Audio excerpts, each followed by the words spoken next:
Gracias. Gracias. Entonces vamos a ver el tema de conceptos, de conceptualización que estamos revisando para cuando ya entremos en detalle de los diferentes microorganismos e enfermedades, forma de acción y todo lo que implica la revisión que vamos a hacer, ya tengan idea de los diferentes conceptos que vamos a manejar. Entonces aquí hablábamos un principio de la microbiota normal, de la microbiota de la microflora que vamos a encontrar nosotros en nuestro cuerpo y en la piel, en las diferentes mucosas, sus beneficios para nuestro cuerpo y algunas de ellas que viven como comensales, decíamos, que al final no nos causan ningún daño, pero tampoco nos dan ningún tipo de beneficio. Sigamos viendo esa parte de los beneficios y luego, sobre todo, los protegen contra los microorganismos con un, si se le puede decir, mecanismo que se conoce como la interferencia microbiana. Y aparecen los diferentes mecanismos que usan para evitar que otra bacteria patógena colonice en la zona donde se encuentra una microbiota normal. Eso es, como diría yo, y vital para nuestro cuerpo y no para padecer ningún tipo de enfermedad, que las bacterias normales que viven con nosotros en simbiosis o en comensalismo nos protejan de la invasión de otras bacterias que pueden ser patógenas para nuestro cuerpo. Ciertamente alguna microbiota normal, alguno de los microflora normal pudiera en algún momento crear algún tipo de enfermedad, sobre todo en aquellas que son de un lugar muy específico y en algún momento pudieran invadir otro lugar del cuerpo donde no es normal de ellas, y estas pudieran causar algún tipo de enfermedad que se le conoce a este tipo de bacterias en ese contexto como oportunistas. Significa de que se van a aprovechar que no está la bacteria normal de ese ambiente y ellas lo pueden invadir. Igual pueden generar enfermedades en ciertas circunstancias, por ejemplo cuando esa bacteria está en su entorno natural, accidentalmente usted se causó una herida, un rayón en su cuerpo y justamente ahí la bacteria usted la introdujo de manera accidental a su torrente sanguíneo o a los tejidos, y esta pudiera causar una enfermedad. Luego veíamos una gran cantidad de bacterias que no las vamos a ver no las vamos a ver ahorita, de cómo actúan, dónde las encontramos, pero eso no la vamos a ver porque ya la vimos una vez pasada, que aparecen otras y sus enfermedades que nos pueden causar, por ejemplo. Digamos cuando hablamos aquí estamos hablando ya de lo que se conoce como microorganismos patógenos. Nada más lo que estamos acá presentando es un listado de los microorganismos patógenos y de los diferentes ramas de la biología, de los priones, los virus, las bacterias, hongos, protozoos, que son causantes de enfermedades en los seres humanos, sus tamaños, su lugar donde ellos pueden causar la infección. Este punto está relacionado en cuanto a que la pueden causar dentro o fuera de la célula. Se clasifica de esa manera su lugar de propagación en cuanto una de estos microorganismos necesitan a la célula estar dentro de la célula para causar enfermedad, y otras no lo necesitan, y otras pudieran estar dentro o no de la célula para causar enfermedad. Y aquí aparecen los ejemplos de ese tipo de bacterias o moléculas infecciosas que pudiera causar la enfermedad. Eso lo vimos la vez pasada. Teníamos después el listado y luego terminábamos revisando lo que eran estos dos conceptos de patogenicidad y virulencia, donde decíamos que patogenicidad refiere a la capacidad del organismo para causar daño al huésped, o sea, el parásito, la capacidad que tiene el parásito para causar daño. Y luego, al escuchar el concepto de virulencia, nos referimos al grado o al nivel de patogenicidad o qué tan alto es la capacidad de ese organismo parásito para causar enfermedad. Lo definimos con su virulencia. Cuando escuchemos la palabra virulencia, vamos a estar describiendo ese nivel de capacidad, ese grado de patogenicidad que tiene un parásito. Luego veíamos dos conceptos que se vuelven también interesantes y que en algún momento se confunden a la hora que estamos nosotros explicando el tema de infección, de enfermedades, ¿ya? Y aquí aparece los dos conceptos donde infección literalmente solo es la invasión o colonización del organismo o por parte del microorganismo patógeno. Y decíamos que esa infección puede o no causar daño al huésped de una u otra manera. A lo que nos referimos es que puede o no presentar la sintomatología de una enfermedad, ¿ya? Porque una cosa es solo tener la infección, solo tener presente el microorganismo y nosotros no tener nada, ningún tipo de sintomatología. Porque ya cuando hablamos del concepto de enfermedad, ustedes pueden encontrar ahí que es cuando ya la infección puede estar presente, cuando ya la infección está causando algún daño, es dañado y presenta sintomatología. A eso es enfermedad. Se presenta cuando el huésped es dañado de alguna forma por la presencia del agente infeccioso. Ya es sintomatología o no, pero que se puede en algún momento, en algún parámetro físico-químico de la persona, estarle causando algún tipo de sintomatología. A eso llamamos que es enfermedad, que esté causando algún tipo de daño, que al final se traduce en signos y síntomas que se puedan medir en el paciente. Luego, y ahí ponemos ejemplo de enfermedades que puedan estar y no estar causando ningún tipo de síntoma, y a eso es lo que una infección donde no se desarrolla la enfermedad, y tenemos los ejemplos de la infección del VIH. Cuando es VIH positivo, lo que hay es una infección, es positivo nada más, es una seropositividad, pero no indica que hay enfermedad todavía. Si se puede controlar con medicamentos, el VIH, por ejemplo, no puede durar toda la vida la persona ser VIH positivo y en ningún momento causar algún tipo de enfermedad. Enfermedad significa que le vaya a causar algún daño a la persona. Ok, ahí nos habíamos quedado la semana pasada. Y hablar de enfermedades o infecciones bacterianas no aparentes, o que se les conoce también con el concepto subclínicas, o sea, no presentan ninguna sintomatología, pueden ser de dos tipos. Son las durmientes, o sea, no hay ninguna sintomatología, ningún signo de enfermedad, pero pudiéramos en algún momento aislar del paciente lo que es el microorganismo, por ejemplo. Ya eso puede pasar. En los parásitos, el ejemplo de esto es el treponema, el parásito que se transmite a través de la chinche, por ejemplo. Ese puede estar infectado toda la vida y en algún momento le va a causar algún tipo de infección, algún tipo de síntoma o dolor o muerte de las arterias coronarias del corazón, y no puede estar ahí alojado, y nosotros lo podríamos aislar en algún tipo de análisis que se haga de extracción de muestra, pero no causar ningún tipo de síntomas, y al tiempo de la vida, el desarrollo de la persona pudiera en algún momento manifestar sintomatología relacionada con este parásito. Luego tenemos lo que es el del portador. Ese concepto de enfermedad aparente o subclínica que puede causar una bacteria, nos referimos de las personas que se han recuperado de su enfermedad, ya no tienen ninguna sintomatología, pero todavía tienen en su cuerpo las bacterias que han causado la enfermedad, que le causaron la enfermedad y pudieran andarla diseminando. ¿Ya?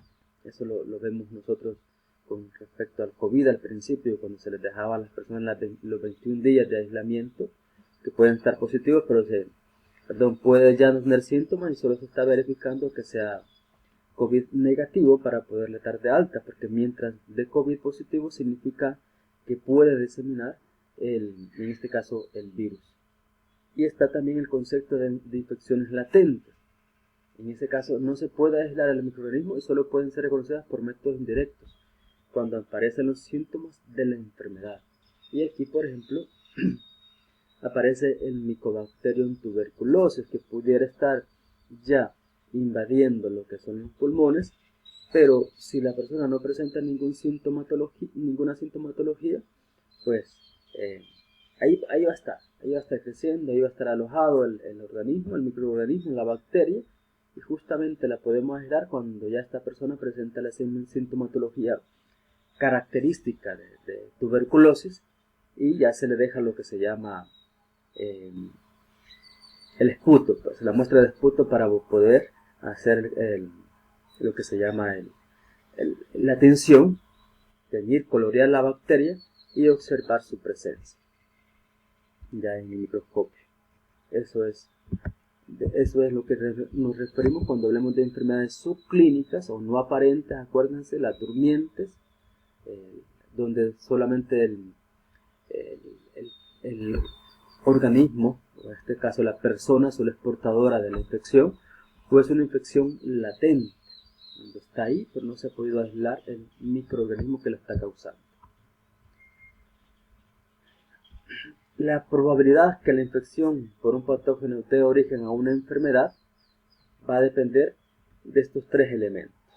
Tres condiciones para que un patógeno que esté infectando nuestro cuerpo nos cause lo que es una enfermedad.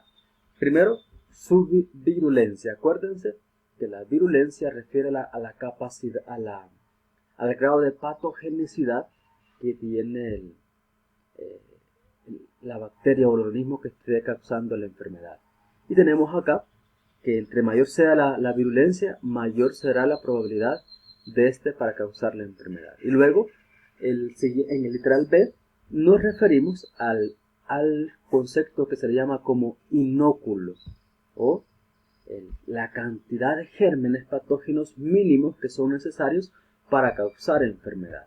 Por ejemplo, para salmonella, la cantidad bien baja para causar enfermedad. Y en algún momento el número de patógenos puede ser tan bajo que hemos estado expuestos nosotros a algún germen, a alguna bacteria patógena y no causamos ningún tipo de enfermedad porque la cantidad de estos organismos era tan baja que no nos causó, fue controlada yo diría por la microflora que tenemos nosotros y la eliminó.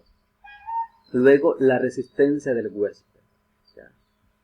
Eso es muy importante. Aquí hablamos, por ejemplo, ustedes habrán escuchado, muy común el concepto que se dice, por ejemplo, actualmente lo que se dice del SARS-CoV-2, de COVID, por ejemplo,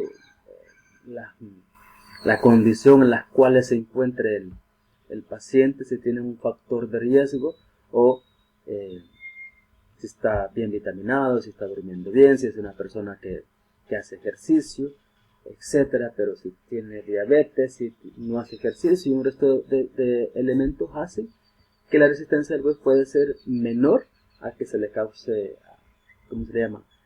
Para que el microorganismo pueda causar alguna enfermedad. Entonces, dice que mientras mayor sea la resistencia del huésped, menor será la probabilidad de sufrir enfermedad. Entonces, aquí entran en juego, por ejemplo, en mi caso considero es así, si su cuerpo, la lógica es una cosa que nosotros también hagamos de nuestro sistema inmunológico fuerte, por ejemplo, o sea, durmamos, podamos hacer ejercicio y a la vez, cuando tengamos media gripe, cuando tengamos medias infecciones y veamos que nuestro cuerpo lo está tratando, lo está controlando, no nos tomemos antibióticos, no consumamos antibióticos, o en otro sentido, no estemos, como se le llama, o sea, cuando no es necesario, no tomamos. En media sintomatología, pero creemos que lo podemos sobrellevar, no consuma antibióticos, porque usted no deja que su sistema inmunológico se desarrolle, pues, o entre en contacto completamente con el microorganismo y pueda guardar información de memoria del microorganismo que esté causando la enfermedad. Entonces, hay muchos factores también relacionados con esa resistencia del huésped que ayudan a que usted en casa, por ejemplo, no sé si lo han visto ustedes, todos con gripe, solo usted u otra persona en la casa no tiene gripe. Son dos cosas. Puede ser que sea resistente o ella ya entró en contacto previamente con ese virus que anda causando la gripe y pues ya tiene resistencia inmunológica para tratar, pues tiene información inmunológica para tratar a ese virus o a ese agente bacteriano que está causando, por ejemplo, cierta gripe. Igual, también puede pasar, por ejemplo, con la diarrea. No sé si ustedes lo han visto en sus casas, pero a veces en nuestra casa, por ejemplo, mi esposa es muy susceptible a tener gastroenteritis, mientras yo y nuestras hijas, ella puede estar con diarrea y nosotros no tenemos ninguna sintomatología y hemos comido lo mismo, por ejemplo. Entonces, eso se refiere a la resistencia del huésped.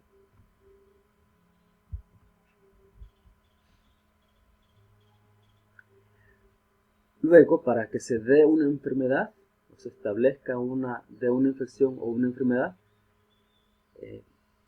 debe producirse una secuencia definida de eventos para que se dé la enfermedad, o para que primero se dé la infección y luego se desarrolle la enfermedad. En primer lugar, se vuelve indispensable lo que dice acá. Primero debe de haber un reservorio. Un reservorio nos vamos a definir al organismo, ya sea un animal o persona, que tenga el microorganismo o el parásito causante que puede causar la enfermedad. Un organismo patógeno o parásito que puede causar la enfermedad. Y luego está el reservorio, pero luego ese patógeno debe ser transmitido al huésped susceptible. ¿Ya?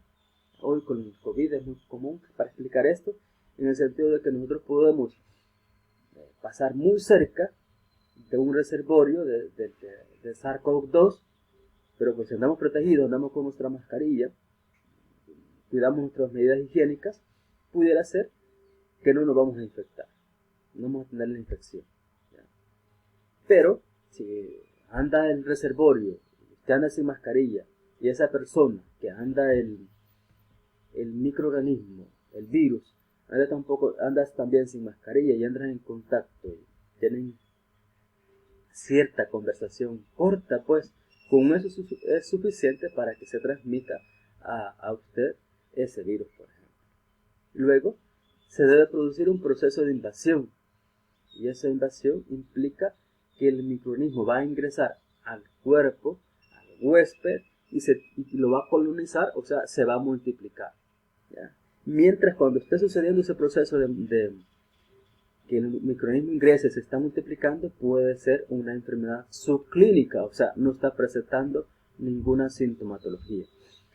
Luego, el microorganismo lesiona al huésped dependiendo de sus mecanismos de patogenicidad. ¿Ya? En esos mecanismos de patogenicidad hay que ver, por ejemplo, la naturaleza del microorganismo. Por ejemplo, mecanismos de patogenicidad es la capacidad de causar enfermedad. Por ejemplo, algunos buscan ciertos receptores de las células. ¿Ya? Por ejemplo, no sé si ustedes escucharon o leyeron cuando teníamos al principio esta infección, el COVID, la pandemia, donde se decía que los niños no eran tan susceptibles a esta enfermedad, al COVID, porque no eran, ¿cómo se llama? No eran invadidos, no les causaba la enfermedad porque ellos no tenían ciertos receptores en las células donde los virus tendrían a adherirse para poder invadir las células del huésped. Entonces eso puede pasar. O por ejemplo, también sucede que las bacterias, por ejemplo, tienen lo que se llama la cápsula, tienen, ¿cómo se llama?, algunos flagelos que le ayudan a adherirse fácilmente o invadir al huésped. Ya mencionábamos el concepto de reservorios. Ya decíamos que puede ser justamente esa persona, ese animal o esa planta en algunos casos, donde normalmente vive y se reproduce un agente infeccioso. ¿Ya? O sea, normalmente vive en una persona ese agente infeccioso porque a ella no le causa ningún tipo de enfermedad. ¿Ya? Al principio, por ejemplo, con el COVID, ustedes muy bien sabrán que se decía que los jóvenes podían salir y a ellos no les causaba ningún tipo de enfermedad. Vivía ahí el COVID, pero lo llevaban a casa e enfermaban a las personas susceptibles, por ejemplo. Entonces, y depende de esta persona para su supervivencia. Ese es el reservorio, esa es la persona, el animal o planta donde puede vivir el agente infeccioso, vive y se reproduce y lo necesita para su supervivencia. Si no está en el reservorio, él no va a poder vivir. Entonces, a partir de este agente, a través de esta persona, de este animal o planta, este agente puede ser transmitido a un huésped susceptible. Por ejemplo, otro reservorio es en el caso del dengue, por ejemplo, que tenemos ahí el Aedes aegypti, que es el mosquito o el zancudo que transmite el dengue, por ejemplo. Ustedes bien sabrán que hay medidas de fumigación, de eliminar lo que se llaman depósitos donde puedan crecer estos de aguas retenidas, donde pueden crecer los zancudos, y de esta manera evitar lo que se conoce el crecimiento del zancudo, que es el reservorio donde puede vivir y se reproduce lo que es este virus, y ellos llevarlo a nosotros y causarlos una enfermedad. La transmisión de microorganismos patógenos. La transmisión de los agentes causantes de enfermedad infecciosa depende de varios factores. Primero, la fuente del agente infectante. ¿Ya? Entonces, ese es el primero, lo que hablamos de un reservorio. Y hay que ver dónde está, dónde se encuentra el organismo, el microorganismo causante de enfermedad. Es necesario para que se dé la enfermedad, mientras, como les decía, del zancudo, la fuente del agente infectante no existe, pues la enfermedad no se va a desarrollar. Luego, la cantidad de organismos liberados, ahí tiene que ver con el inóculo mínimo necesario o la cantidad de microorganismos que se liberan, que la cantidad puede ser mayor, suficiente para que el inóculo o la cantidad sea suficiente para causar la enfermedad. O sea, puede ser una cantidad tan pequeña que podríamos entrar en contacto con un microorganismo patógeno y no causarlos ninguna enfermedad porque es muy pequeño el número de microorganismos liberados. Y luego, la resistencia del microorganismo para que se mantenga virulento durante el tránsito a nuevos huéspedes. Ahí implica, como les decía yo, ciertos ¿cómo les puedo decir? Mecanismos que pudiera aplicar o realizar lo que se llama el microorganismo o el parásito para poder, diríamos, ¿cómo les puedo decir? Atravesar las líneas de defensa del huésped, por ejemplo. Ya, como les decía, en este caso, la cápsula que tienen algunas bacterias les permite invadir al huésped susceptible sin necesidad de ser en algún momento dañados por los sistemas de defensa del huésped al cual van a invadir. Luego, la frecuencia de contactos efectivos entre individuos infectados e individuos susceptibles. Y aquí y traemos a colación lo que se llama, por ejemplo, lo del COVID, en el sentido de que, ¿cómo decirles? Si estamos en contacto frecuente nosotros con reservorios, en algún momento nos vamos a infectar con el virus y que nos causa la enfermedad. O en el caso también típico porque hablamos de los reservorios, son animales también, puede ser de la chinche, de Triatoma dimidiata, que transmite lo que es Trypanosoma cruzi, por ejemplo. Perdón, solo me acuerdo de la especie que es cruzi, pero no es Trypanosoma, creo yo. Estoy dudando. Pero nos referimos a ese parásito que transmiten lo que son las chinches, que puede ser que usted accidentalmente fue a un lugar donde estaba la chinche y pudiera ser que había muchas chinches y justamente la que le picó a usted no estaba. Bueno, pudiera ser que era positiva a este parásito, era reservorio, pero en este caso la chinche no transmite lo que se llama el parásito a través de la sangre, o sea, de la picada, sino más bien de las heces. Puede ser que ella se alimentó de su sangre, lo picó y se alimentó, pero no defecó. O si defecó, usted logró limpiarse de tal manera su cuerpo, se bañó y no se limpió esas heces. Y no porque el punto de la transmisión de este parásito de Triatomega vidiata de la chincha, nos referimos a que ella pone sus heces justamente cercana donde ella picó, pero usted o yo nos pica y nos rascamos, y justamente en ese proceso nosotros mismos pudiéramos estarnos, ¿cómo decirles?, introduciendo el parásito a nuestro cuerpo. Pero si no se da eso, puede ser que no suceda, y solo fue una vez que usted fue picado, por ejemplo. Entonces, pero si fue picado varias veces, la posibilidad de que usted vaya a ser infectado por este parásito es mucho más probable. Y cuando depende la infección, por ejemplo, de este tipo de pandemia, donde la susceptibilidad de individuos a padecer la enfermedad era muy alta, y eso hizo que este tipo de enfermedades y también su alta tasa de mortalidad la hizo que fuera una pandemia que era de tenerla en cuenta. Pero nos referimos en este caso que esos microorganismos patógenos que están invadiendo tienen la capacidad de invadir a diferentes grupos de personas, y eso eleva la proporción de las personas que puedan ser infectadas y causarles enfermedad.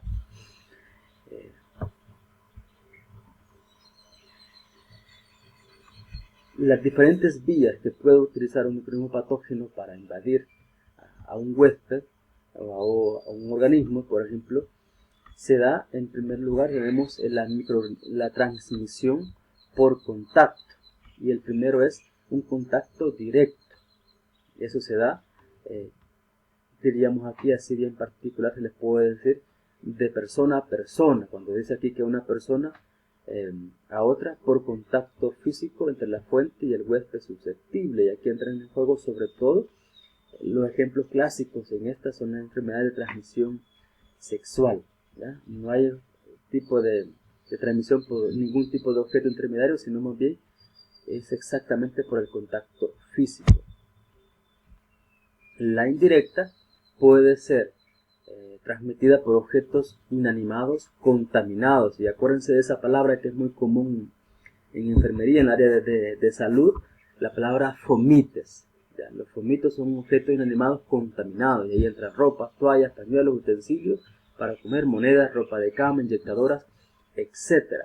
Esos son los objetos inanimados fomites que pueden de manera indirecta, ese contacto directo, causar enfermedad en nosotros los seres humanos. Si nosotros entremos en contacto, toquemos o nos limpiemos, por ejemplo, con ropas, pañuelos, toallas que tengan algún tipo de organismo patógeno, o los mismos utensilios para comer, las monedas, hoy ustedes lo tienen muy en cuenta, por ejemplo, con COVID, no sé si estamos de acuerdo que cada vez que tocamos dinero, lo tocamos y luego a echarnos, a rociarnos lo que se llama alcohol en nuestras manos, por ejemplo. O las inyectadoras o las jeringas, cuando nosotros tomamos muestras de sangre, por ejemplo, de pacientes que ya sabemos que son VIH positivo, hay que tener un control y una delicadeza a la hora que se está tomando las muestras y a la hora que se descartan las agujas, porque si nosotros accidentalmente nos pinchamos, pues hay alta posibilidad de quedar infectados con el VIH.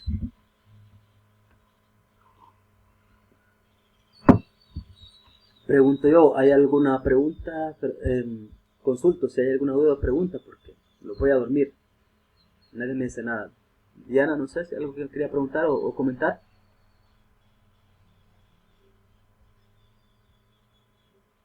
¿O alguien más que quiera hacer alguna consulta? Les escucho. Para que vayamos un poquito haciendo esto un poquito más interactivo y no se vuelva un monólogo de mi parte. Porque ya me decían en los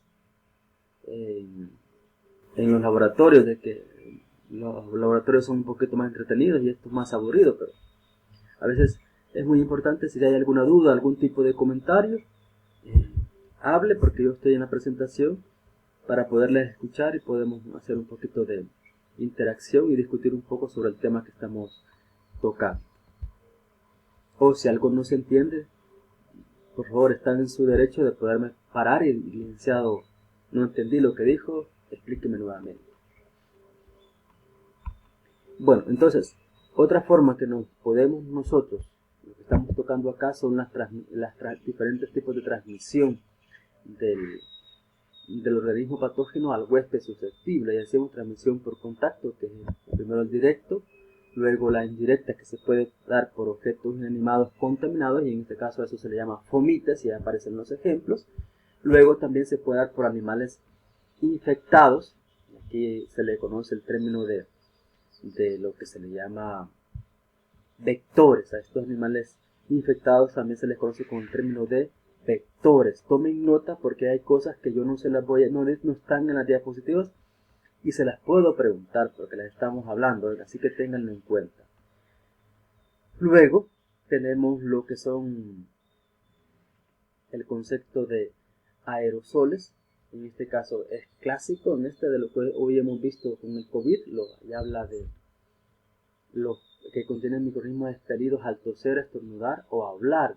Y ahí dice que eso se da en menos de 1 metro de distancia, que los aerosoles de la saliva. Ahí dice, en algún momento esto decía macrogotas, pero yo le he puesto, la mayoría pueden ser microgotas, no visibles a nuestros ojos, y en algún momento pudiéramos ver nosotros en ciertas condiciones la gran cantidad de aerosol generado al momento que nosotros estamos hablando, por ejemplo. ¿Ya? Pero la mayoría de veces no lo vemos, por eso le puse yo microgotas. ¿Ya? Y nos podríamos de algún momento estarnos contaminando por algún virus o bacteria que pudiera tener la persona cuando tenga algún tipo de tos, gripe, nos pueda transmitir esa bacteria patógena a cualquier otra persona susceptible. Y aquí entra en juego lo que el distanciamiento social, que es muy conocido hoy con lo del COVID.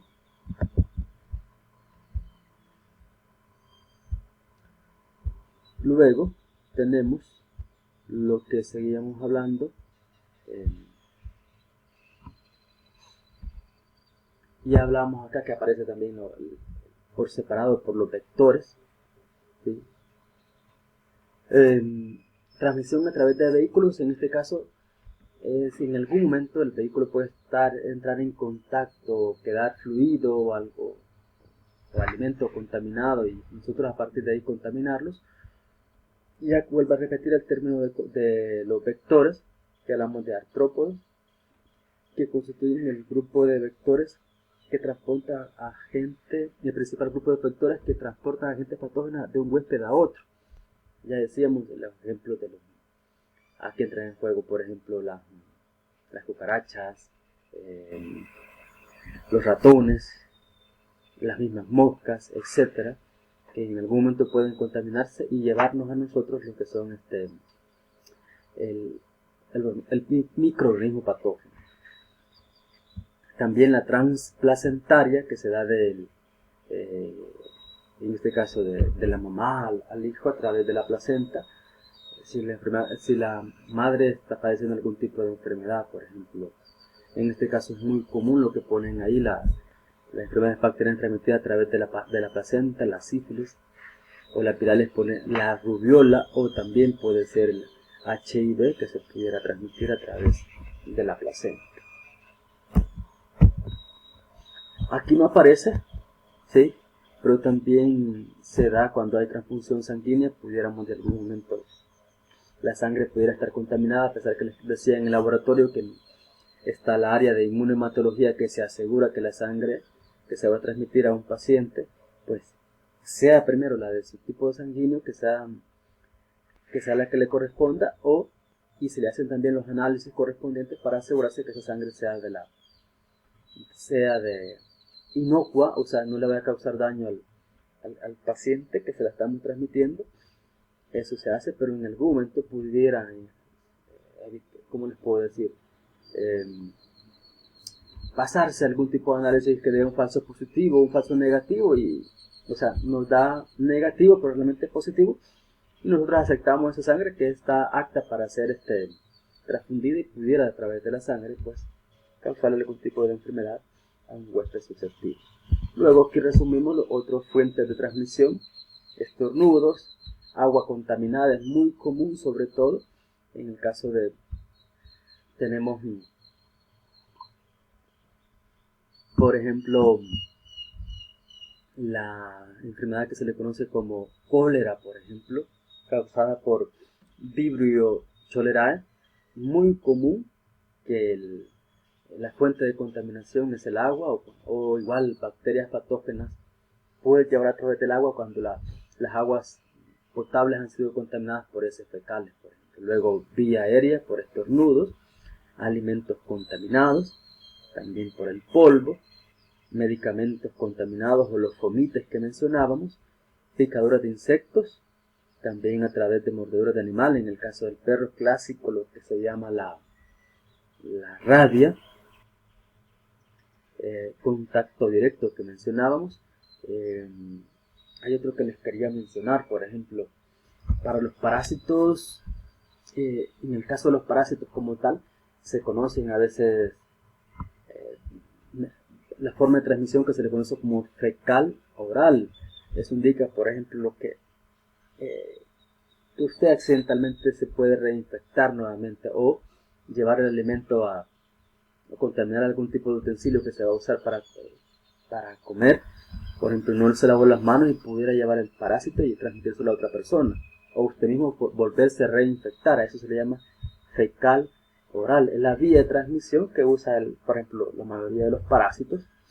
Igual pueden ir a través de las aguas contaminadas. Es muy común que cuando hay blastocystis hominis, por ejemplo, en pacientes, y siempre le sale positivo a parásitos, siempre positivo a parásitos, el examen de heces, por ejemplo,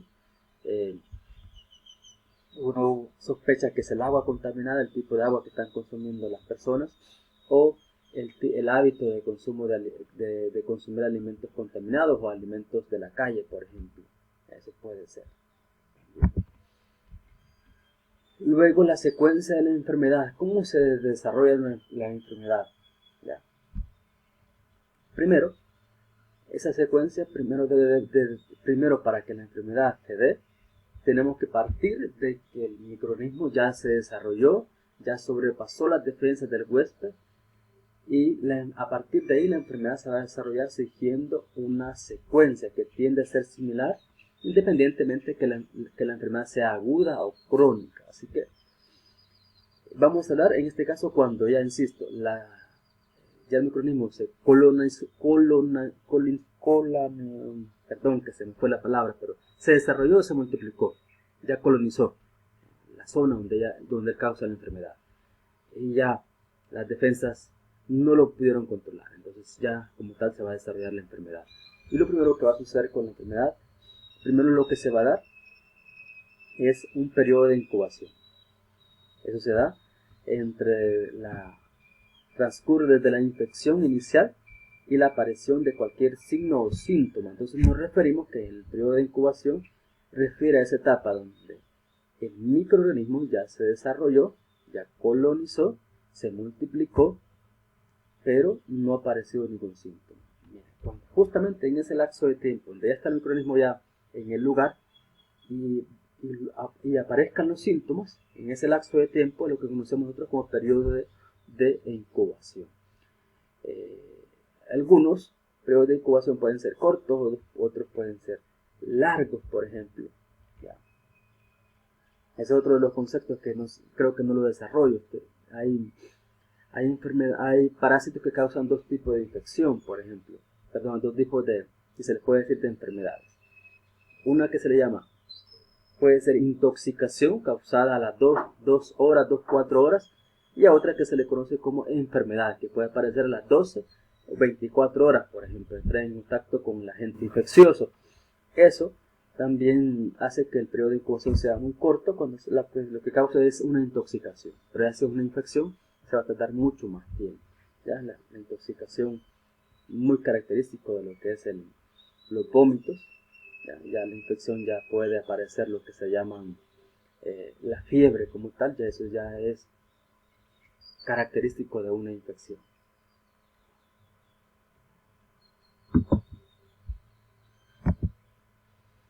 Y aquí tenemos algunos ejemplos de los periodos de incubación de algunos microorganismos. Ustedes pueden ahí ver el Vibrio cholerae, es el que les mencionaba. Es el agente causante de la enfermedad causada con el nombre que se llama cólera. Y su periodo de incubación, vean, puede ser de 1 a 3 días. ¿Ya? Luego tenemos ahí el Streptococcus pneumoniae. Ese causa neumonía neumocócica y dice que el periodo de incubación puede variar. ¿Y por qué puede variar, licenciado? Bueno, miren, ustedes ven las otras varían, y eso también está relacionado con el factor del huésped, el factor huésped, o sea, qué tan susceptible está el huésped a padecer esa enfermedad. ¿Sabes?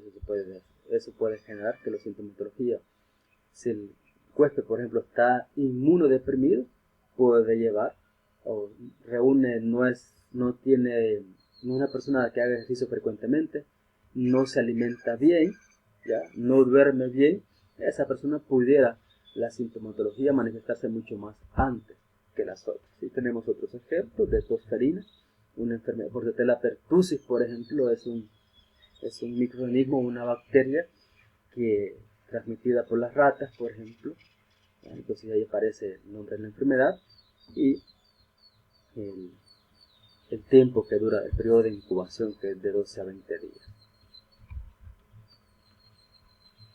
Y ya aparecen los factores que en algún momento habíamos habíamos revisado en cuanto a el agente patógeno involucrado. El periodo de incubación puede determinarse, ya decíamos, yo les mencionaba la resistencia del huésped, pero aquí aparece también el agente patógeno involucrado, qué patógeno es, y luego su virulencia, el grado de patogenicidad que tenga, que tan alto sea, el tamaño del inóculo, o sea, la cantidad de bacterias, la cantidad del microorganismo que nos está infectando, si es una gran cantidad, entonces su colonización, su multiplicación va a ser mucho más rápido, por ejemplo.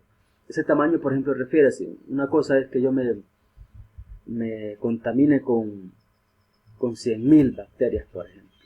Y otra cosa es que el inóculo sean 1 millón, 2 millones, que vaya, por ejemplo, en un alimento.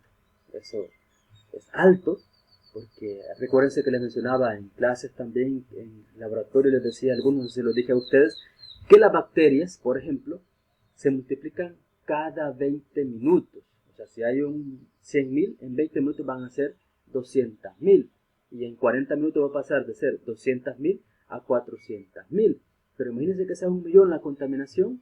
Eso significa que va a pasar en 20 minutos, ya va a tener 200.000 bacterias. Y yo diría, ahí va a comenzar a manifestar cierta sintomatología, por ejemplo. Y luego también el foco de infección esté involucrado, y ya mencionábamos la resistencia del huésped.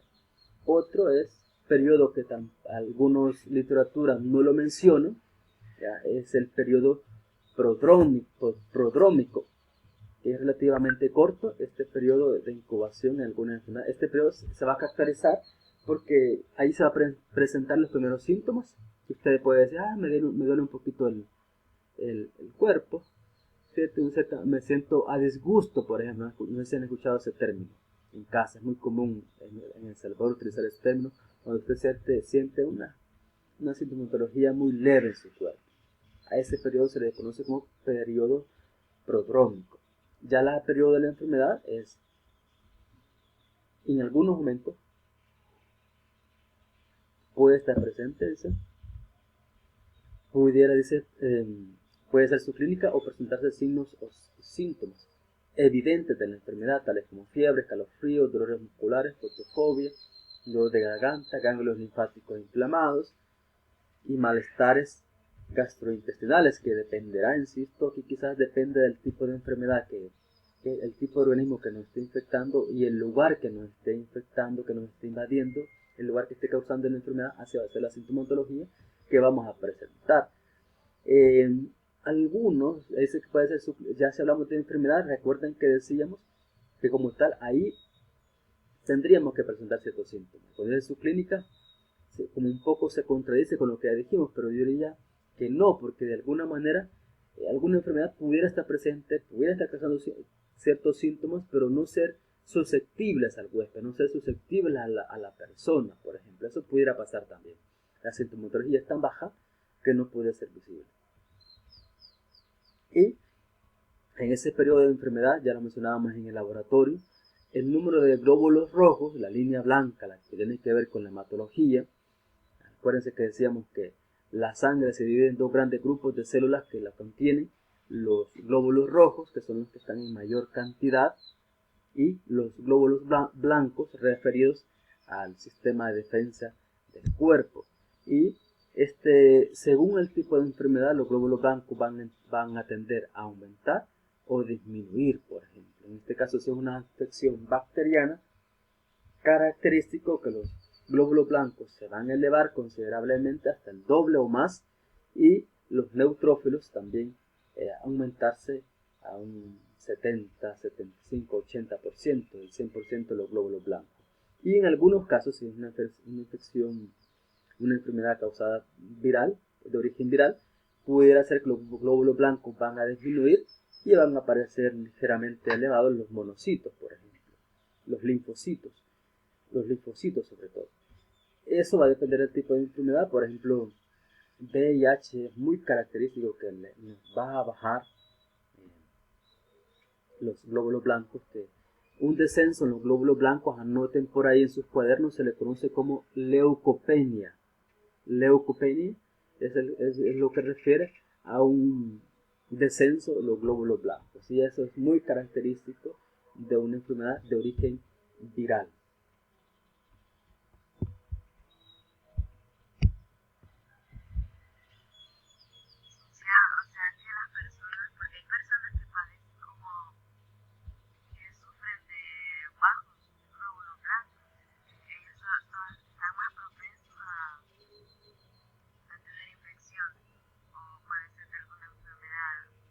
Sí, es que pudiera ser que usted... Por eso les digo que hay enfermedades, por ejemplo, hay enfermedades que pueden pasar desapercibidas ¿cómo se llama? Por la persona. Se hace los análisis porque se algún tipo de sintomatología corta, o le dice el doctor, hacete este hemograma para ver cómo tenés tu sangre, y aparecen los, los glóbulos blancos disminuidos, y pudiera ser que ya es una infección que ya le está pasando. Y no tiene ningún tipo de sintomatología. No es necesario darle tratamiento.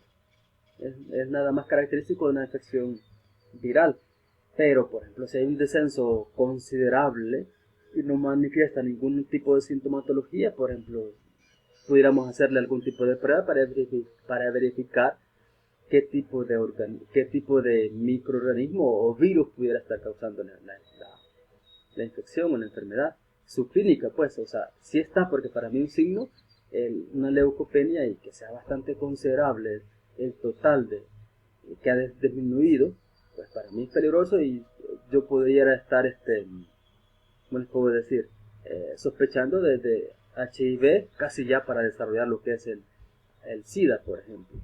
Entonces, para ello el doctor va a evaluar, preguntar al paciente alguna sintomatología, si ha estado padeciendo de gripes frecuentes o diarreas así temporales, y que en un lado de importancia pudiéramos y ver que está padeciendo frecuentemente enfermedades frecuentes, pues, y que lo lleve a sospechar que hay que estudiar un poquito más al paciente porque tiene ese tipo de baja presencia de glóbulos blancos en su sangre, por ejemplo. Que debe de preocupar también, y en algún momento tenemos que ver la forma de cómo hacer que este paciente llegue a los niveles normales de glóbulos blancos para estar preparados para cualquier otro tipo de infección, por ejemplo. No sé si eso le responde. Okay.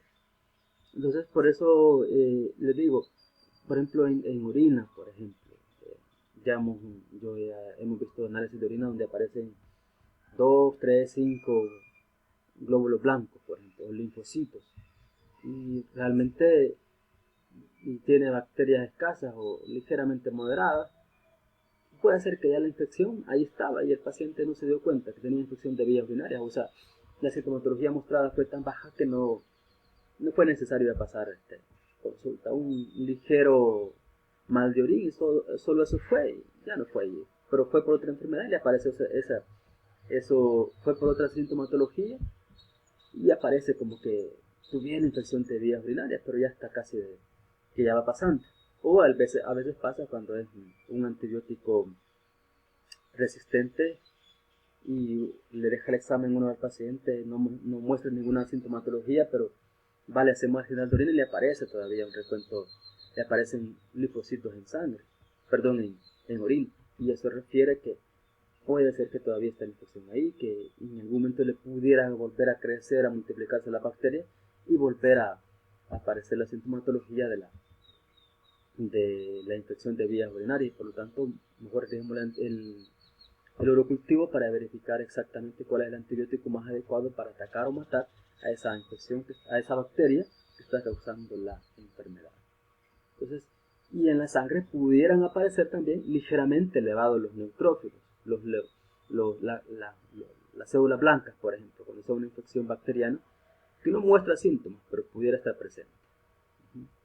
Entonces, algo más por ahí que pudiéramos comentar. Gracias, Mabel, por abrir la cámara. Ok, sigamos.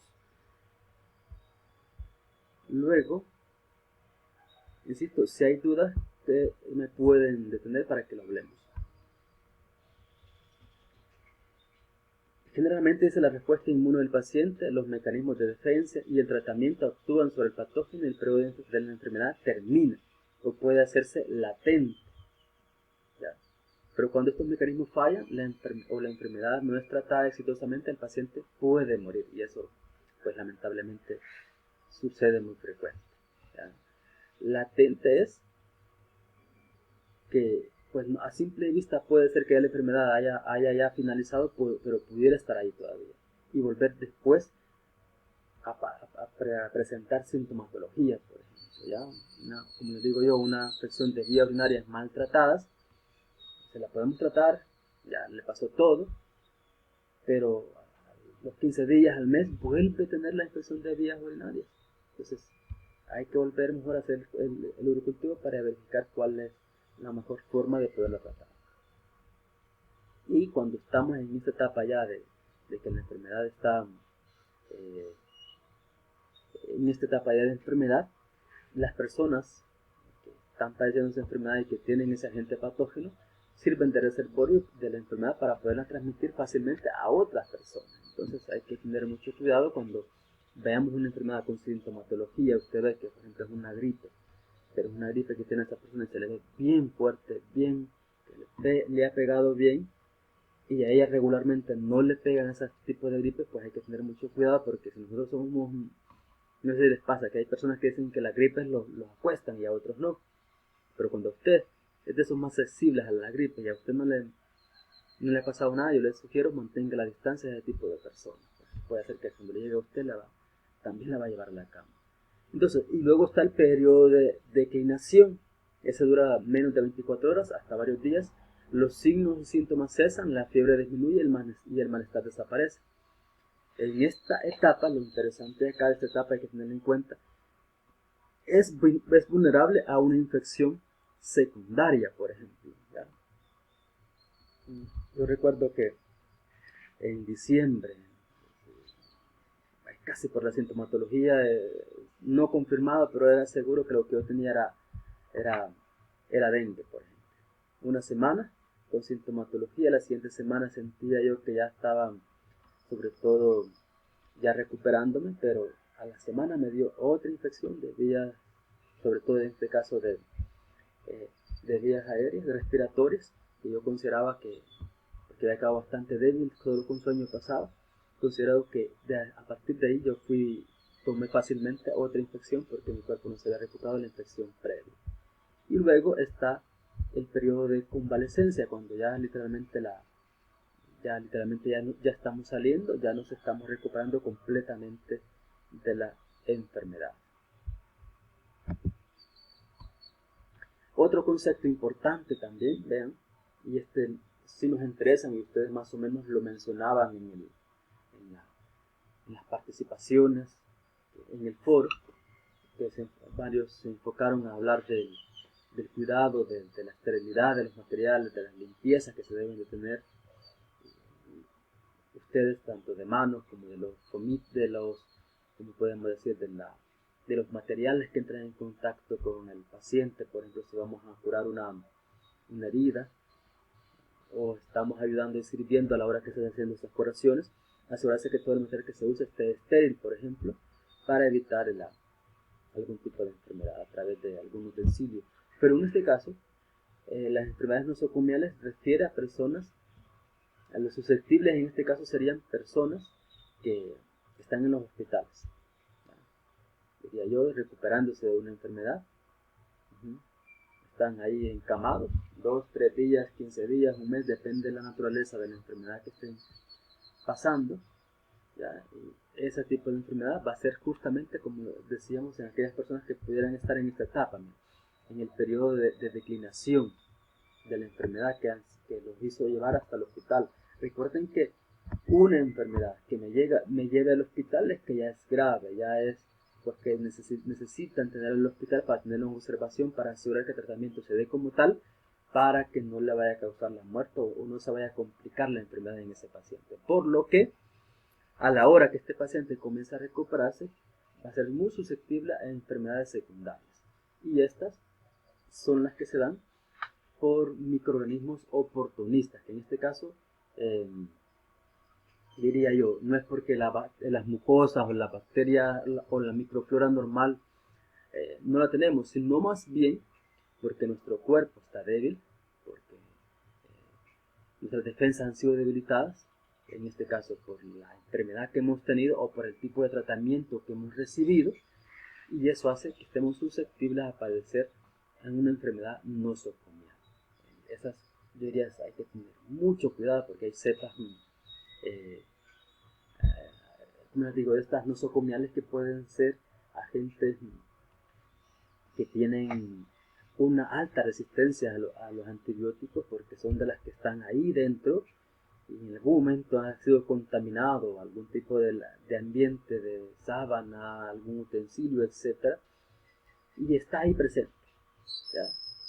Y de una u otra manera, al que llegue, acuérdense que una cosa es que a los demás no les causa ningún tipo de daño, pero ya invadido, ya en nuestro torrente sanguíneo, esas enfermedades va a ser un poco difícil tratarlas porque son muy resistentes, porque de una u otra manera son de esas bacterias que llegan al hospital, son agentes patógenos que han sido tratados y han entrado en contacto con una variedad de antibióticos.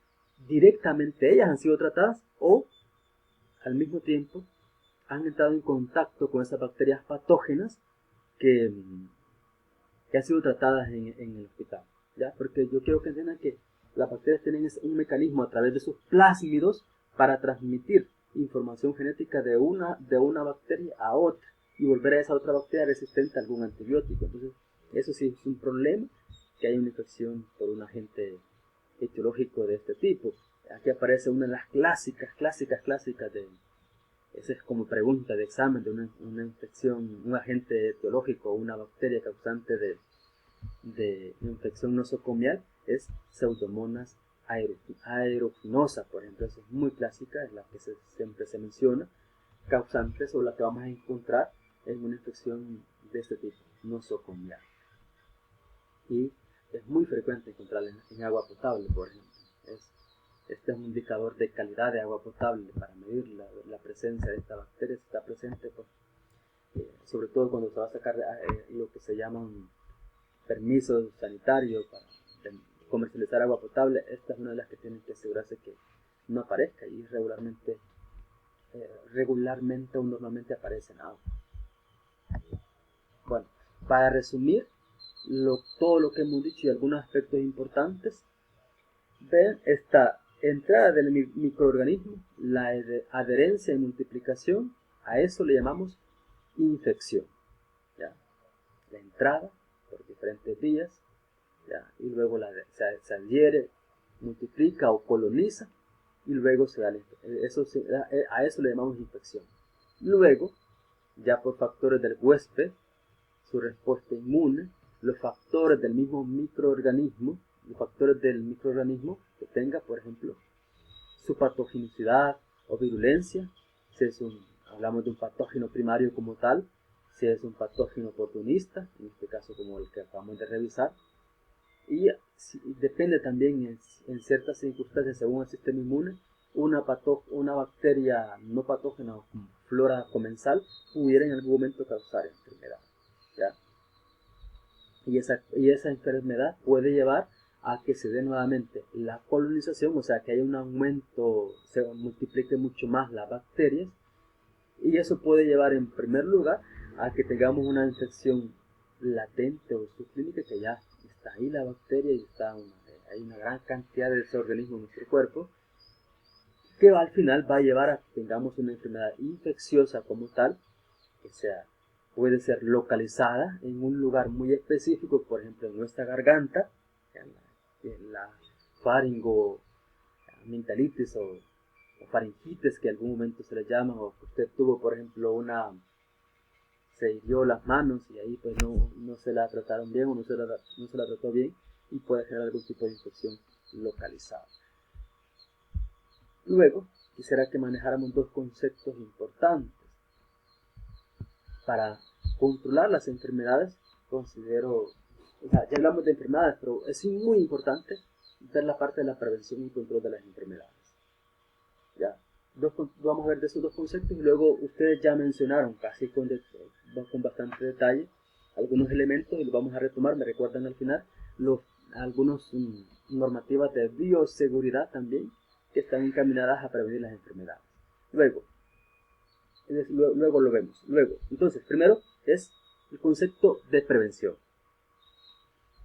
Quiero que de una u otra manera diferenciemos los dos conceptos, porque yo buscando literatura, hay literatura que pues casi lo ven con el mismo, o sea, los manejamos casi igual, casi tienen la misma función, tienen la misma, encaminados a lo mismo, pero son algo diferentes.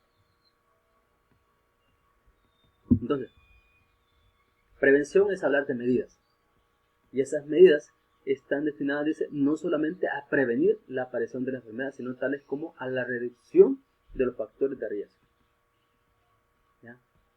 Sino también a detener su avance y detener sus consecuencias una vez establecido, ¿ya? Eso lo podemos ver nosotros con lo del COVID. Ustedes, si se recuerdan, ¿cuál fue la primera medida que se tomó para evitar a prevenir la aparición de la enfermedad en nuestro país? Del COVID, por ejemplo. ¿Se acuerdan? La mascarilla. Pero ¿se acuerdan cuál fue el primero, de manera general, que aplicó el gobierno? Se cerraron las fronteras. ¿Sí? Ya. Se entraban gente de otros lugares cuando todavía estaba abierto el aeropuerto, se dejaban en aislamiento por 14 días, etc. Medidas de prevención.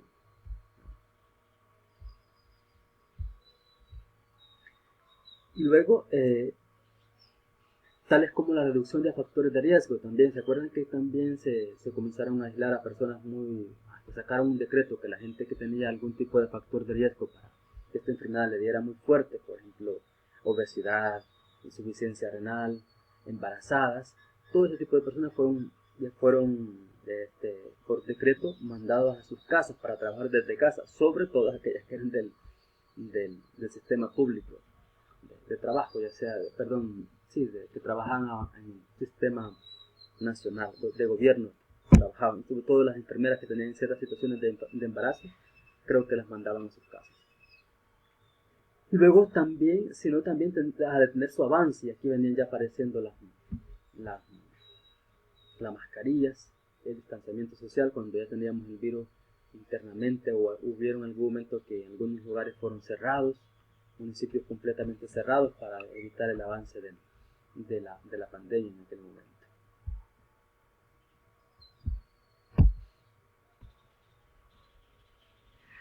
Entonces, la aplicación de la prevención de la enfermedad permite, según su nivel de intervención, mejorar el estado de salud de la población a corto, mediano o largo plazo.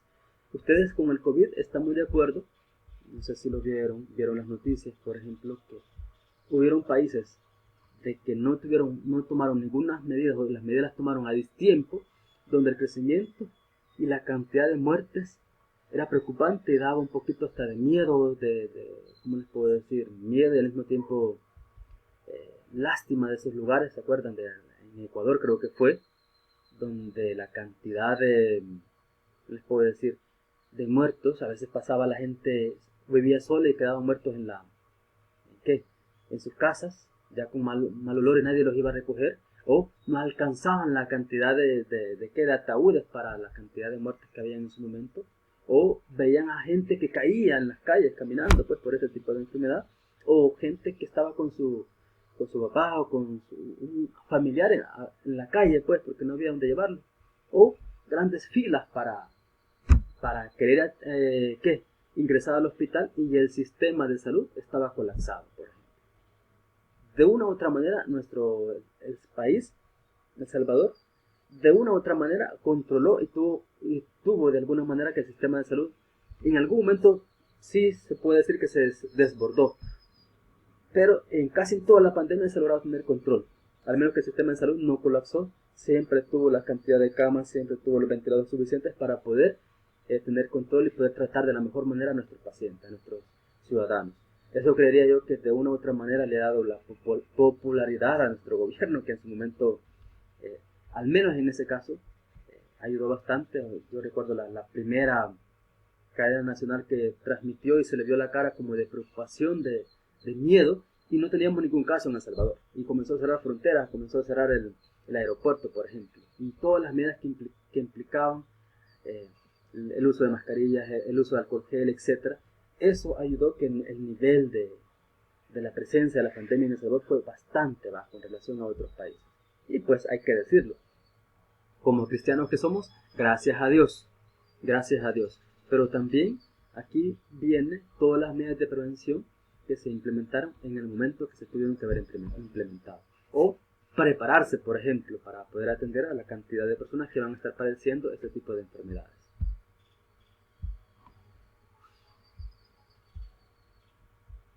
Y aquí decíamos que esa prevención, esto es lo que se llama la atención primaria en salud encaminada a la prevención. Acuérdense que eso se lo explicaba, no sé si a ustedes se lo explicaba, creo que lo veíamos en el laboratorio. Decíamos que nuestro sistema de salud está relacionado con dos niveles de atención que son más importantes. La atención primaria y luego la atención primaria, si se le puede decir, pero es el enfoque preventivo, y luego la atención de los niveles de atención, que es el hospital. Se le llama nivel de atención, el primer nivel de atención, que es la unidad de salud, referido a la prevención sobre todo, o a curar ciertas enfermedades que son de baja incidencia, de baja patogenicidad, que son enfermedades no tan graves. Y ahí en ese nivel de atención primaria que entre las unidades de salud, los ECOs, es sobre todo un enfoque preventivo. Ya, ahí llegan los niños que se les pongan las vacunas, etcétera, se les llevan los controles, todo es enfoque preventivo. Luego, ya el hospital que existe en algunos municipios, el enfoque ya es curativo, pero a un nivel bajo, de enfermedades que pueden ser tratadas en ese hospital. Pero si son enfermedades graves, ya, que no se tienen las condiciones ni los especialistas, se mandan a hospitales de tercer nivel.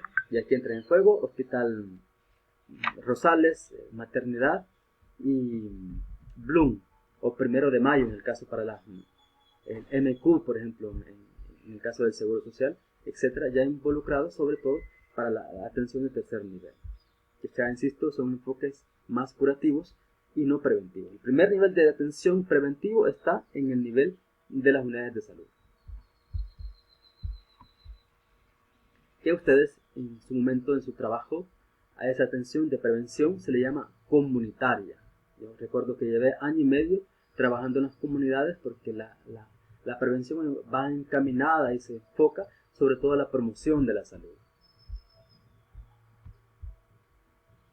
Y por supuesto ese trabajo del primer nivel implica, por ejemplo, lo que les subrayo ahí, que se van a las comunidades, se hacen diagnósticos, se visitan, se evalúan los riesgos que tiene la comunidad, por ejemplo, que pueden ser, por ejemplo, que no tengan agua potable, por ejemplo. Ya ese puede ser un riesgo alto para que estas poblaciones puedan poder padecer algún tipo de enfermedad.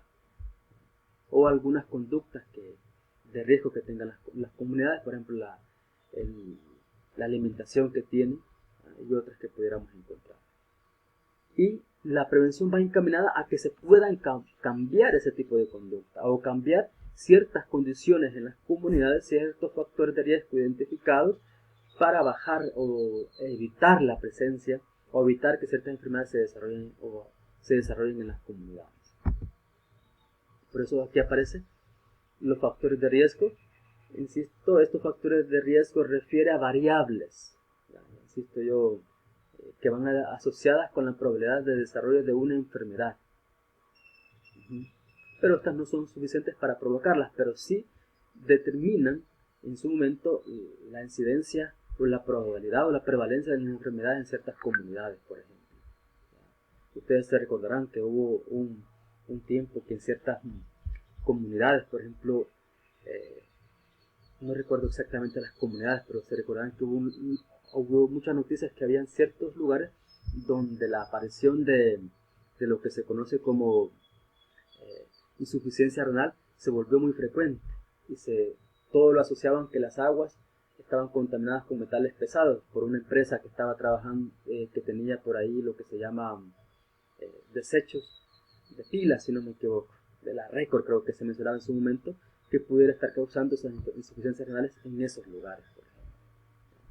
Entonces, eso es una de las cosas importantes, eso se debe de cuidar, eso se hace y le toca también como parte a las enfermeras, con los promotores de salud y a veces a algún doctor.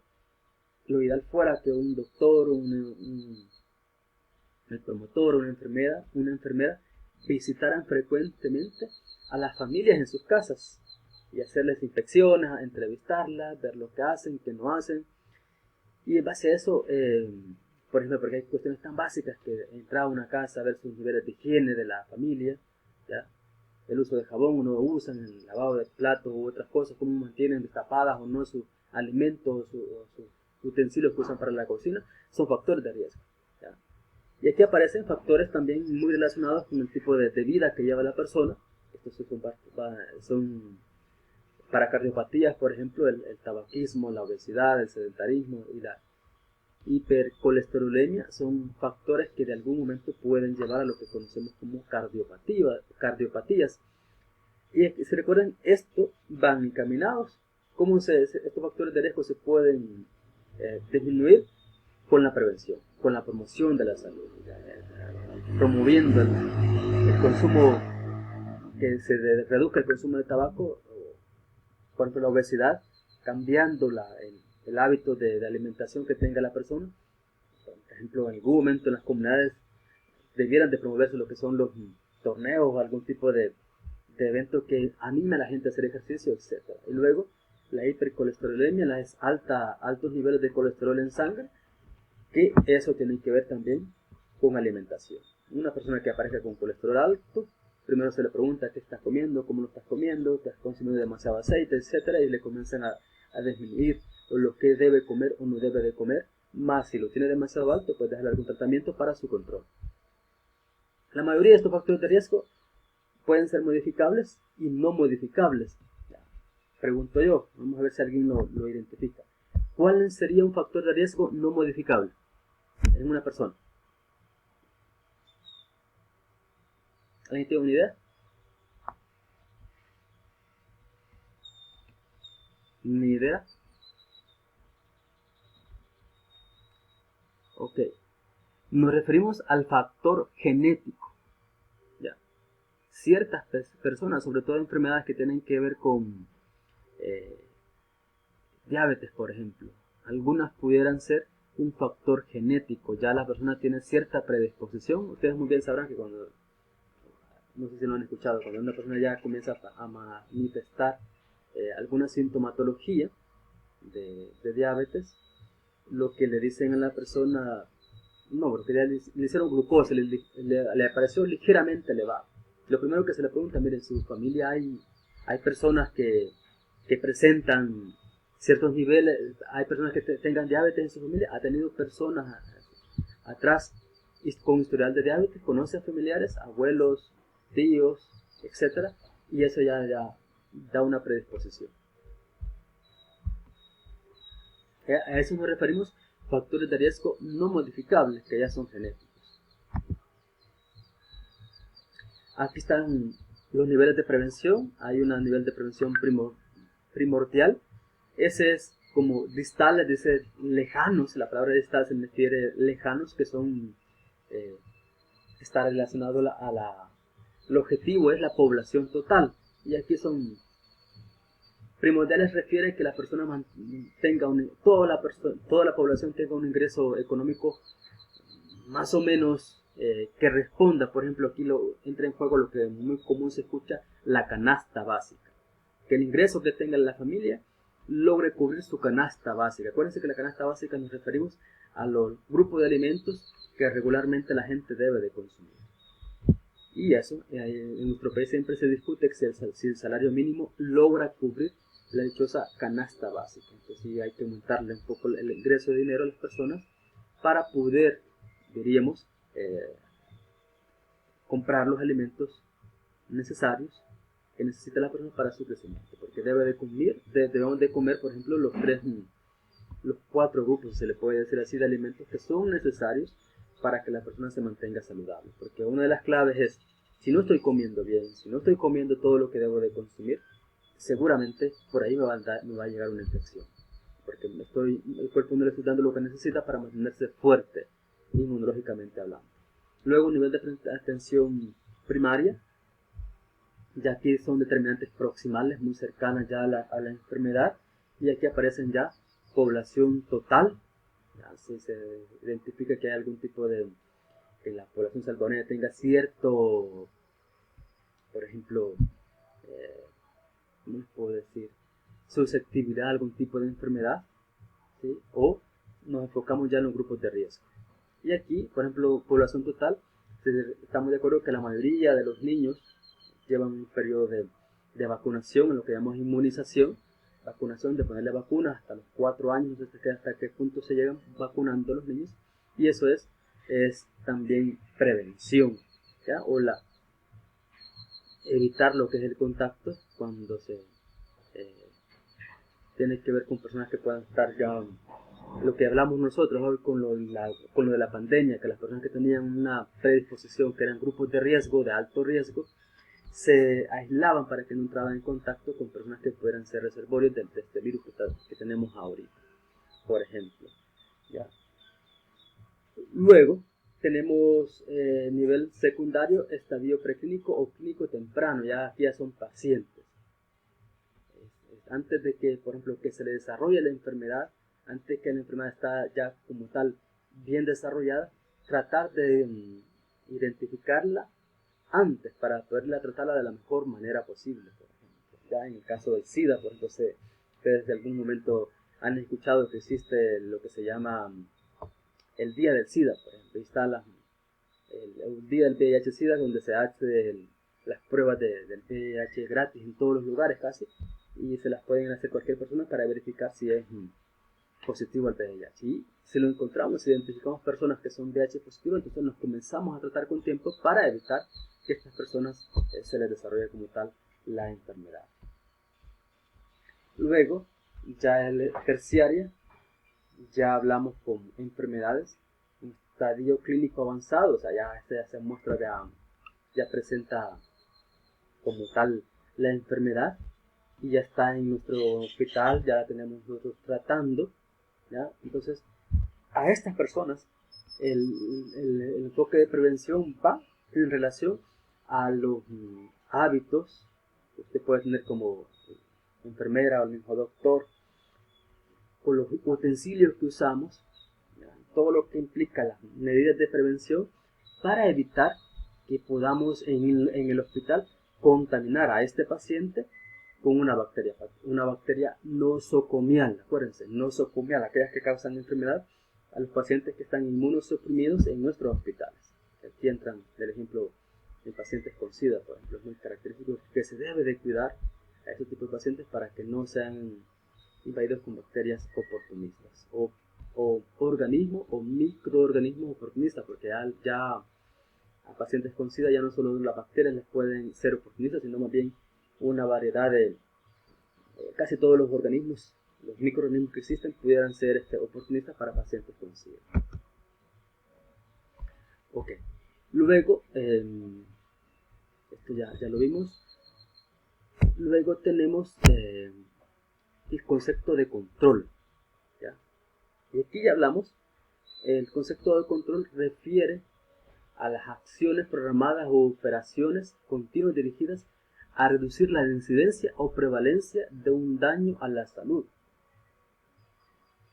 ¿ya? Tales que dejen un daño a niveles tales que dejen de constituir un problema de salud pública.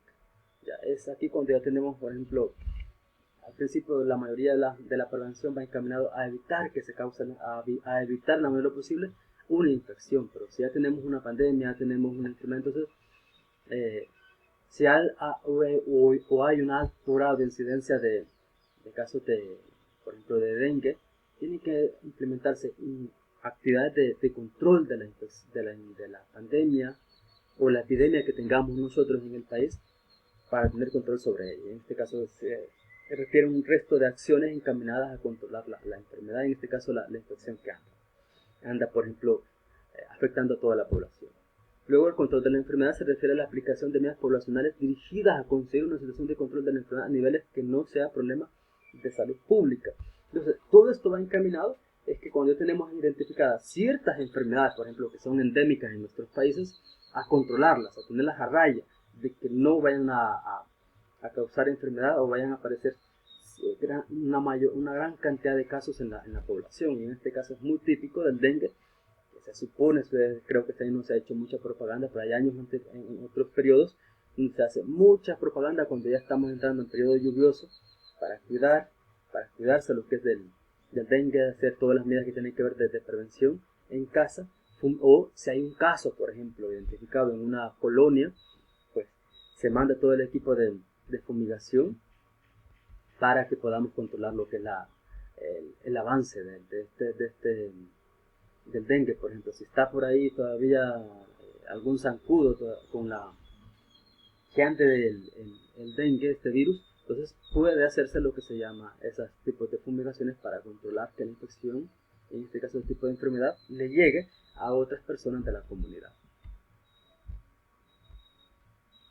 Entonces, las medidas de control se dirigen a reducir primariamente la mortalidad y la morbilidad de la enfermedad objeto de control.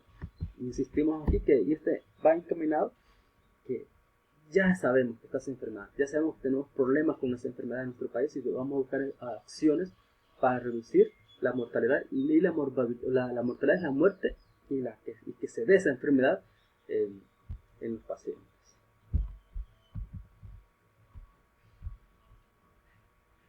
Y como decíamos, el nivel de control dependerá de la enfermedad de que se trate, de los recursos a emplear y de las actitudes de la población. Y aquí, pues, por ejemplo, por eso decíamos que de una u otra manera se mezclan las acciones, porque podríamos decir, entonces, licenciado, el alcohol, la mascarilla, el distanciamiento, pueden ser actividades de control de la enfermedad, en este caso del COVID. Sí, y puede ser que las primeras que se implementaron, como el cerrar fronteras, ¿sí?, aislar a los pacientes, a las personas que venían del exterior, eran actividades preventivas, porque no teníamos todavía instalada la enfermedad o la pandemia en nuestro país, por ejemplo. Desde ese enfoque se puede ver la diferencia entre lo que es control, ¿ya?, y lo que es prevención. Igual el control de la enfermedad, cuando dice aquí, dependerá de la enfermedad de que se trate, de los recursos empleados y de las actitudes de la población. Acuérdense que en este caso también entra la propaganda, la difusión de las actividades, de lo que debe hacer o no debe hacer lo que es la población para evitar la propagación de la enfermedad. Luego, para reducir primariamente la mortalidad y morbilidad, también entra en juego cuando estamos de acuerdo que se comenzaron a tener mayor control sobre las personas que tenían ciertos factores de riesgo para estas enfermedades que pudieran causarles mayor incidencia o que los pudieran llevar a la muerte, ¿ya? O el hecho de que los hayan aislado, las dichosas cuarentenas para evitar el avance de la enfermedad, ya era actividades de control, y al mismo tiempo pueden ser de prevención también según el nivel en el cual se encontraba la pandemia en su momento. Y aquí otra actividad de control, unas enfermedades que también hay que controlar, es sobre todo el seguimiento de personas sintomáticas respiratorias de la comunidad, es sobre todo en el caso de las personas que son tuberculosis, por ejemplo, que es una medida para darle seguimiento si sabemos que hay una sintomatología que refiere a la presencia del bacilo tuberculoso, hacer los exámenes a las personas de manera más efectiva para buscar la presencia de los bacilos positivos, y en este caso es reducir la prevalencia, o sea, que eliminar la tuberculosis pulmonar de la zona de influencia donde la encontramos, por ejemplo. Cualquiera, si sabemos que en cierta comunidad se nos encontramos bacilos, Mycobacterium tuberculosis, vamos a buscar la manera de identificar y estar pendiente de esa comunidad para buscar pacientes que pudieran presentar cierta sintomatología para hacer los análisis, si es posible aislarlos, para tener mayor control de esa enfermedad que pudiera estar afectando a ciertas comunidades, por ejemplo, porque esto se da sobre todo en comunidades que están con alto hacinamiento, sobre todo en las cárceles es muy común que muchas personas están muriendo por este tipo de enfermedades. Y aquí entran en juego los dos conceptos, que es la eliminación de la enfermedad y la erradicación de la enfermedad. Una cosa es que la eliminación es que la eliminamos, pero pudieran darse nuevamente, pudiera aparecer nuevamente la enfermedad. Y luego la erradicación de la enfermedad es cuando se logró eliminar por completo y se puede decir que el país está libre de cierta enfermedad. Por ejemplo, no recuerdo exactamente, no sé si es rubiola, no recuerdo exactamente cuál es la enfermedad, pero hay unas donde el país se declara que ya no tiene ese tipo de enfermedad, ¿no? Porque ha eliminado todos los factores, ha controlado todo lo que implicaba la transmisión y no existe, por ejemplo, esa enfermedad. Por ejemplo, entiendo que que le mencionaba de la chinche, será que en el país se dice que ya se tiene erradicada la enfermedad, y eso significa que ya no va a aparecer. Por ejemplo, si es eliminación de la enfermedad, la hemos controlado en ciertos lugares, pero pudiera en algún momento aparecer en otros lugares del país, por ejemplo. Entonces, esos son dos conceptos importantes, se mezclan en algún momento. La literatura, los libros a veces ponen prevención y control de las enfermedades, o de la enfermedad o de la infección, y aparecen un resto de medidas que no las diferencian entre control y prevención, porque de una u otra manera se mezclan. Pero hay que tener en cuenta que la prevención refiere a aquellas acciones previas antes que la enfermedad aparezca, y tener control, que el paciente que tiene cierta enfermedad no le va a llegar a otro tipo de enfermedad oportunista. Y luego el control de las enfermedades, cuando ya sabemos que tenemos un problema epidemiológico con una X enfermedad, entonces vamos a ver cómo la controlamos para que no llegue a la población, o que no infecte mayor cantidad de la población. Y vienen una gran cantidad de medidas encaminadas a tener control de esa enfermedad o de esa epidemia, o que se tenga en ciertos lugares o en el país como tal. Luego les decía que aquí no lo he colocado, pero más o menos ustedes ya los conocen. Existen como tal medidas de bioseguridad encaminadas a que el paciente no se contamine con otra infección oportunista, y aquí entra en juego lo que ustedes mencionan en el foro. Hablamos mucho de lo que son el lavado de manos, la esterilidad, por ejemplo, si es un quirófano que esté completamente estéril, donde se hacen las operaciones, por ejemplo, entra en juego irradiarlo con ultravioleta, por ejemplo, el uso de la gabacha, por ejemplo, de parte de nosotros. No sé si a ustedes se los han dicho desde ya que la gabacha es para que se use en el lugar. Si usted trabaja en un hospital, pues anda su guardapolvo, y cuando sale del hospital debiera de quitárselo. Igual que el médico sale del hospital, se quita la gabacha. Pero la mayoría, no sé si acá no lo he visto mucho, pero en San Salvador es muy común ver a los de medicina que se agrandados, que van al Hospital Rosales y ahí van para la universidad con su gabacha puesta. Entonces, por bioseguridad no debiera de hacerse. Y el lavado de manos es sumamente importante, el uso de los antisépticos, el uso de la asepsia, por ejemplo, a la hora que vamos a tomar muestras. Asepsia se refiere a la hora que usted está aplicando lo que es en este caso el antiséptico, donde va a limpiar y va a introducir, por ejemplo, la aguja para tomar vena, por ejemplo. Y muchos aspectos relacionados en cuanto a cuidar la salud del paciente que ya está encamado o a cuidar la salud del profesional de salud, ¿ya? Bueno, con el COVID, un resto de trajes que se colocaban, un resto de mascarillas que entiendo yo que sufrían porque pasaban con esos trajes hasta 6 horas, sumamente calientes. Hay gente que no aguantó y renunció a sus trabajos por esa situación, pero tenía que pasar con ese traje y luego quitarlo y desecharlo en los recipientes correspondientes, por ejemplo, ¿ya?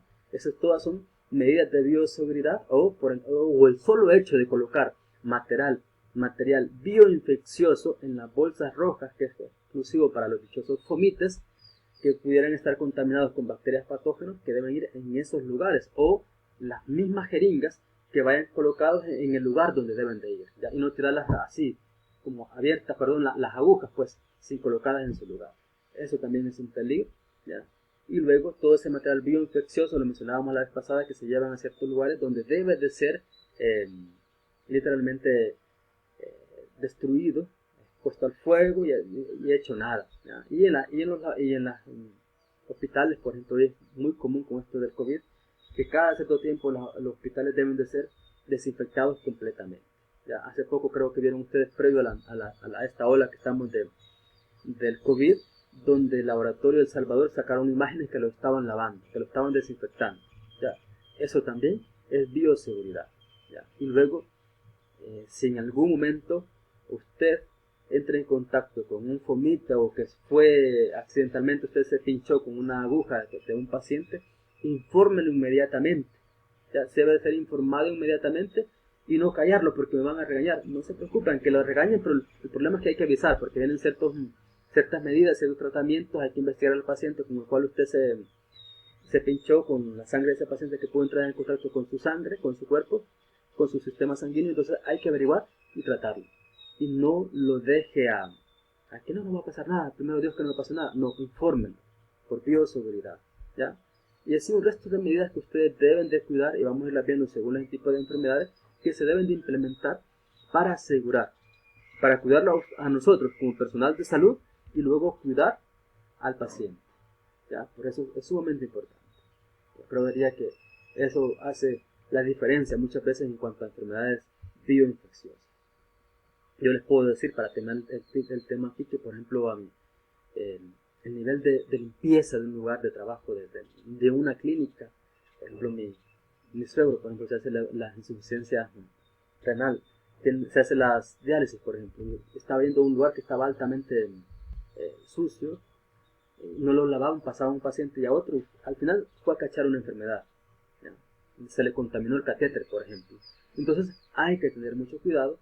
Nosotros como personal de salud, ustedes cuando trabajen en las clínicas, en unidades de salud, aseguren que su lugar de trabajo, antes de iniciar el trabajo, debiera estar completamente desinfectado cuando sea desinfección. O sea, aplicar soluciones desinfectantes para que cuando entren los pacientes estén en las mejores condiciones. Igual cuando se van los pacientes, igual hay que desinfectar para cuidarse ustedes y cuidarlos a ellos, ¿ya? Entonces, ¿alguna pregunta? Si no, estamos cerrando ahorita la clase.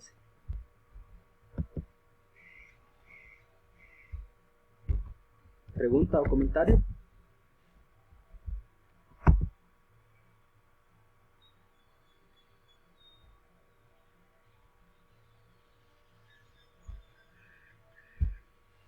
Ok. Me dicen, no sé si ustedes han visto el mensaje en la plataforma. Entiendo como que ya la próxima semana vamos a comenzar presenciales. Sí, ¿verdad? ¿Ya están enterados? Ok. Entonces, solo quería corroborar. Le voy a confirmar si vamos a estar porque en el documento que tenemos, el que les entregaron ustedes de los horarios, aparece que estamos en la C34, ¿verdad? Voy a averiguar y les voy a confirmar si vamos a seguir en esa aula o me van a dar otra. ¿Me recuerdan la próxima semana para yo confirmarles? Ok, entonces si no hay nada más con estos...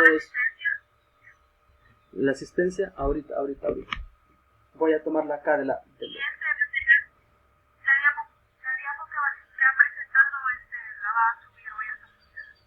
Se la voy a subir, no sé si ya la subí, pero la voy a subir hoy, esta, porque no la habíamos terminado. Ok. No se vayan a salir todavía, voy a tomar la foto de la asistencia de los que están presentes.